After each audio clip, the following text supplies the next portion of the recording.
Now's the time for harshly judging each other. Oh, we're doing that. Okay. We're doing that. Oof. Yeah.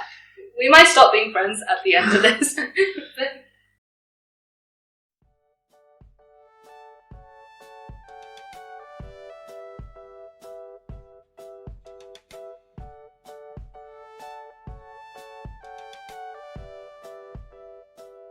What would you say would be your general sources of inspiration for writing? Just my head, I guess. So, while obviously everything in our brains is fueled by something, it's not always a conscious thing. It'll just be, I grew up with this genre of story, so when I write, that's where I default. Or this one is conscious. But in my writing, I have previously identified things that I think I'm not very good at, and I try to concentrate on doing those repeatedly in this challenge as a way to improve on them. So, for instance, I wrote a lot of these pieces in first person. So I suppose our previous writings is also a source of inspiration. And then there's external things, like this became very obvious with the one which was literally ask someone what their day was. I can't remember the day. You wrote I did. Poem. Well, we were told to. There we go. Yeah. Day 20. Ask somebody you know how his or her day was. Make any kind of poem out of their answer. That one is fairly obviously inspired by external factors. So I'd say for me at least, those are the main three. Just my personal experience, my opinion on my previous stuff, and my family and surroundings. Okay, yeah. I just want to make a quick note on day 20, the one, because I forgot to talk about that earlier. I asked my friend, the typo girl, how her day was, and so this friend of mine, the typo girl, she's one of those remarkable people in life who just very unconsciously contributes to great conversation materials. Like my friend Janet and I, we talk about the typo girl a lot when we talk alone, and we both believe that she deserves to be listed as one of the world's cultural heritage, just for how inspiring she is in conversation. So I asked her how her day was, and she gave me a lot of really random answers. And you actually, you showed me this conversation, and it was just, repetition of, oh, I'm dying, or something like that. Yeah, she basically created a whole drama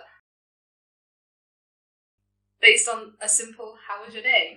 A whole drama series, and so that was a really powerful inspiration for such a short prompt. So yay! Shout out to the typo girl. I know you will be listening, and I love you. I really do love you, despite that I talk shit about you sometimes. Okay.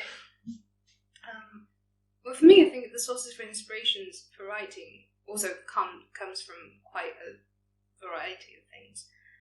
I read a lot, so I get influenced by the sort of reading I'm doing at the moment. But I think there are a couple of writers who have influenced my writing quite a bit. Now I sound really pretentious, like I'm already a writer who's published things. I haven't, but yeah, there are a couple of writers who have influenced me more than others. And then I think I picked up this habit from writing so many essays at university, where I have to do a lot of research first and read a lot of other people's essays before writing my own. So when I was given a prompt, and if it's about something that I don't really understand, I would do an extensive research on that topic. So, for example, the one with the dragon, I actually spent about an hour just reading about dragons. Even though it didn't really... None of that actually came into the writing. But I kind of make sure that I do read before I write. And when it came to my favourite poem, Day 27, the one about Man in a Motel, I was reading a book. So it's a book that an anthropologist has done research on prostitution in the south of China. It's a really interesting book. I'll put a screenshot or a link somewhere in the video if people are interested.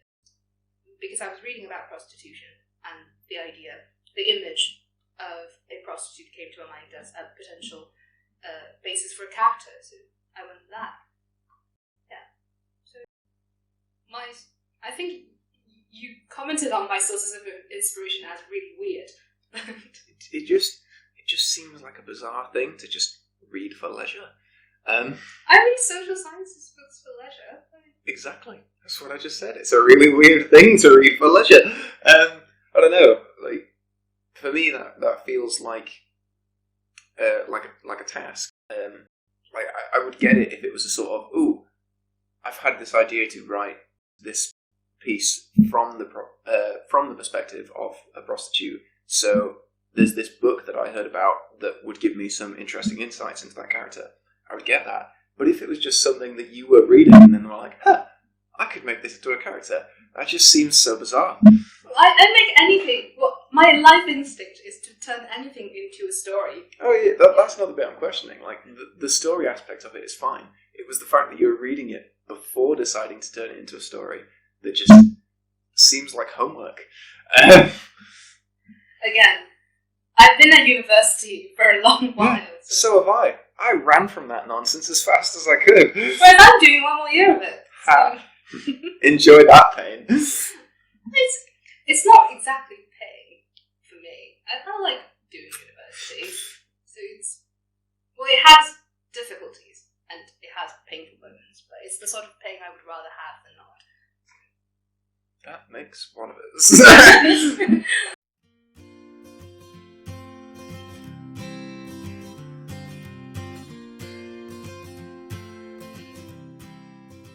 This is going to sound really pretentious, but we're doing it anyway, because we are. Yeah, deal with it. Okay. What do you think are your strengths and faults as a writer? I think immediately one of my faults is putting myself into the shoes of another person. Like, inanimate objects, as I discussed earlier, I can do. They're simplistic. You just have to think about it for a little while, and then it's like, what would this want? What would this not want? Fine. But to see the world from a different, complex view, I'm very bad at. And this comes through a lot, in my opinion, in my stuff, which is just, in all of it, there is some variation of my opinions and my thought process.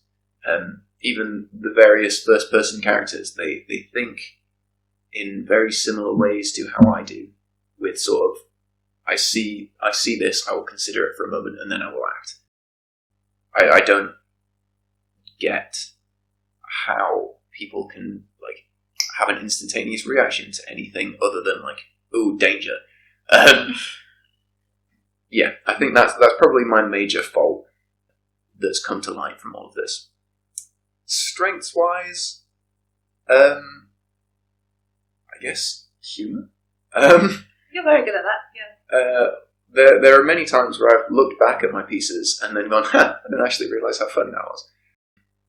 But then, is that a surprise? I like to think I'm a fairly humorous person anyway, whether that be immodest or not. No, we've done improvised comedy. Yeah. We've both done shows, and people laughed. Mm-hmm. So I assume that's true, unless all our audience were just faking. Or, it's entirely possible that it was that nervous laughter of, they're pausing, they expect us to laugh, ha, ha, ha, don't hurt me. Yeah. Possible. It could have been that. Yeah, what about you? I think one of the things that you said was your fault is actually a thing I'm very good at. So when I write in first-person perspective, I feel I am quite capable of building a character that's quite different from myself. So I like writing in first-person perspective as a character that's just really not me. Mm-hmm. So you tend to see that with Minru and the prostitute and some other characters that come up in this challenge, they're quite reserved and they're quite wary of the world, that kind of thing. They don't necessarily like sharing their life stories with other people, and like they're just not the sort, like quite the opposite of what I usually am, unless I have a really distorted opinion of myself. Yeah, for people who know me, I am not, like, I'm probably the least reserved person on the earth. But I do create a lot of characters who are like that. Yeah, I think characters are probably one of my strong points. Faults. Again, I am very bad at committing to just the story. I think that's the fault, because if you don't finish a story, then it's not properly done. I have too many ideas, and I start writing all of them at once, and I kind of just stop halfway through. I think a lot of my fan fiction readers, they're still commenting on my fan fictions that I wrote like 5 years ago, saying, when is this going to be updated? And I'm like, I've not forgotten about this. It's just I don't really know how to go back to this, and that's a major fault that I have. Another thing is plotting, I guess. I have in my mind a list of events, life events for my characters, but for me to find a proper way of telling that story that it doesn't look like a work schedule, it's hard. So I feel like a lot of my stories focus too much on the mundane details of my character's life, like what they've had for dinner.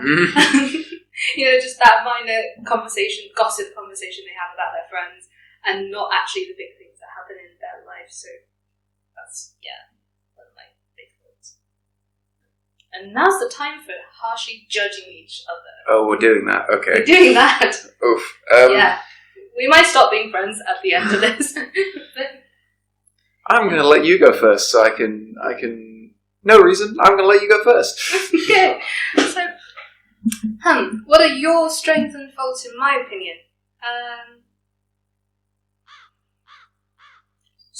Awkward silence. No. Oh, nice to know that all of my writing just felt like awkward silence to you. Oof. Give me a minute to think about it. I very much agree with the humour part. I think you do that really well, and it's not forced. It comes very natural. Even though sometimes you don't spend as much time talking about the details of the setup, I can still feel that you have a clear idea of what that should be. Yeah. And you have probably a far larger vocabulary of English than I do. I suppose that's a strength. Even when writing in the same language, that is. Because every time I read your pieces, I have to words that I don't understand. Every time, it happens every time. I suppose that says more about my vocabulary than yeah. Well, I think it's a strength. Fault-wise, I feel like your voice gets a bit repetitive sometimes. Again, you said so yourself, some of your characters just feel quite similar. They all sound like you in some ways. But I suppose all writers have that, more or less. You can't really write about things that has literally nothing to do with you. I would say maybe for characters, they... Apart from Adam, they... yeah, they all sound a bit like you. That's probably a fault. I've not really read many of your complete story pieces, so I can't judge too much on plotting. Yeah, so this is just write more, so... Okay. Write more. Write more so I can criticize you, damn it! Yeah, that's exactly what we're here for. Okay. Yeah, okay. Thank you. Okay, so, straight off the bat, I've mentioned it before. Your first fault, sticking to word limits. Just gonna say that and move on. Okay, so strengths. It's quite clear that behind every one of your pieces, you have a very clear idea of the entire world. Like, as you've said, you put a lot of research, you put a lot of time into these. You've planned out the entire life story of every character and how they've met each other and how they're feeling at the moment now that they've come back together, which is one that came up especially in your, I can't remember the day or even the prompt actually, it was like a mentor Yeah, that was the one. Take the wait, let's find it first. Day 12. Take the first line of your favorite novel, remove and replace the nouns and verbs, and write the story that begins with your new line. Delete the first line. Mm-hmm. Yeah. Yeah, so that sort of thing where it's like, these people have met many times before and have a complicated relationship, and you know every detail of that relationship. That's a very powerful tool to have, and you wield it. And one thing I would say about that is that the way you sometimes wield it feels expositional rather than organic, I guess. Yeah, I know what you mean. And while that's not like inherently an issue all the time, it can be overused. What else we got? I actually need to remind myself of the prompts now to think of. Yes. There are some cases, like, we keep coming back to this one, the prostitute in the motel, day 27, you said? Yeah. Yes. There are times when you create, not, like, your words, I don't really know how to word this, but like, your words cause the reader to think something beyond the words, if that makes sense. Like, I said this one in the feedback of day 27. I was unsure, I felt confused while I was reading this, and not like confused as in, I don't get why this is happening. Like, not the flat confused, but sort of intrigued by this truth that was like just out of my reach, but I could, because I had a feeling from early on in that she was a prostitute, but I wasn't certain. And even after I read it, I had to ask you, I was like, right, just to check, she is a hooker, yes? and that was fascinating. The fact that you could cause that effect, while also you knowing everything, you could remove the slight details that would have led to us feeling on stable ground there. That was quite impressive. Thank you.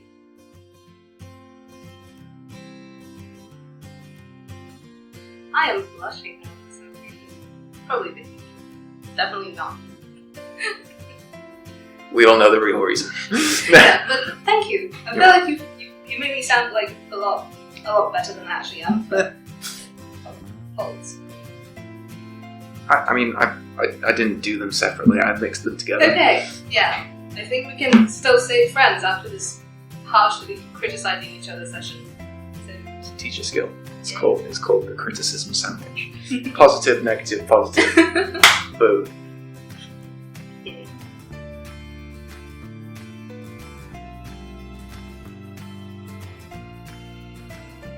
Thank you for popping by.